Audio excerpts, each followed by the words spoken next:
Hey, Broken World Entertainment, and Guardians of the Galaxy Volume 3 had an impressive holdover in its second weekend. That's right, it managed to pass expectations as well as get past the standard Disney drop off. Why is that? We'll look into it. So, currently, the movie total worldwide is now standing at $528.8 million. Very impressive, wouldn't you say? Especially when you think of how low it came in the opening weekend. So domestically, right now, it's 213.2 million. Internationally, it's 315.6 million dollars. That has a Chinese market. Remember that as well. Now, the Friday to Friday drop was a massive drop. It was a 67% drop. However, the total weekend, from the first weekend to the second, managed to only be a 49% drop. That's incredibly impressive. So why is that? Why has this movie done what everything else through all of Phase 4 and the beginning of Phase 5 have failed at? Well, I think there's three reasons, two of which are quite well known. That first reason is there's absolutely no competition. Nothing came out with this movie to threaten it. Like, no one's going to go and watch The Book Club over this movie. So it was free, basically. But this is its only weekend that it has that. Because next weekend, Fast X drops. And that thing's gonna take a huge chunk out of this thing's profits and put a big dent and possibly kill the legs and the momentum that it has currently. And then after that, I think The Little Mermaid comes out after that. That'll fail, but it will still take away significant. Well, we say it will fail.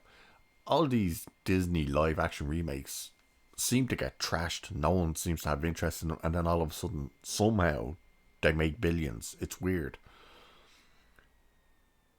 But this was its second weekend, but also its last weekend without competition. So that plays a huge factor into this. The second thing, which is also well known and discussed, is word of mouth. And I think the word of mouth has two things going. It isn't, for me, I don't think it's just, people waiting to hear, hey, is it good or is it worth seeing? That clearly has an effect, especially when you look at the opening weekend, because it means these people who went this past weekend would have generally gone to see it the first weekend, but they're just obviously getting sick of what Marvel have been pumping out. So they're asking now, hey, is it worth seeing? They're obviously being told, yeah, it's worth seeing. It's not as bad or anything. But I think there's another part of word of mouth that's happening. And that is them asking, do I have to watch 4 of the TV series and 2 or 3 other of the movies to be able to go and see this one? And the answer for that one would be no. But realistically, I think that's what's happened with this one. I think they're saying, do I have to watch Loki? Do I have to watch Doctor Strange Multiverse of Madness? Do I have to watch, Moon Knight? Do I have to watch all this stuff? And to be told, no, you actually don't have to watch anything else to get to this. It's very much its own thing. It's not linked to the Phase 4. There's no Kang. There's no multiverse. There's nothing. It's completely its own entity. You don't even have to watch the Christmas special of the Guardians. And I think that's helped it.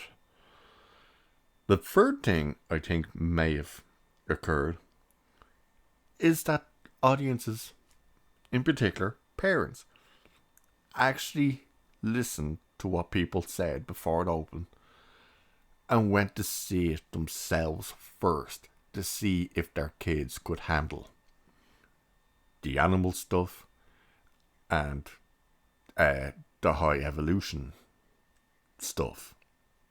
In particular, his face reveal. And I think they've deemed, yeah, okay. So this weekend, you've seen that influx of families going to see it as well. That I think could play a big factor into why the numbers are as good as they are this time. So it's basically, there's no competition until next weekend.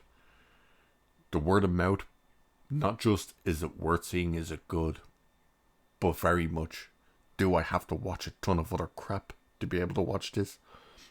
And the families who didn't go and see it the first weekend because they wanted to make sure the kids could see it, not freak out or anything.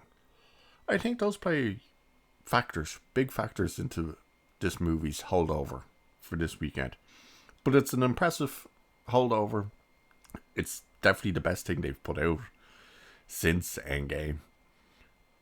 It's still, for me, it's still not great. I think it's a bit of a mess of a movie. There are some good elements, like the high evolutionary. He is great in it. All the performances are fine in it.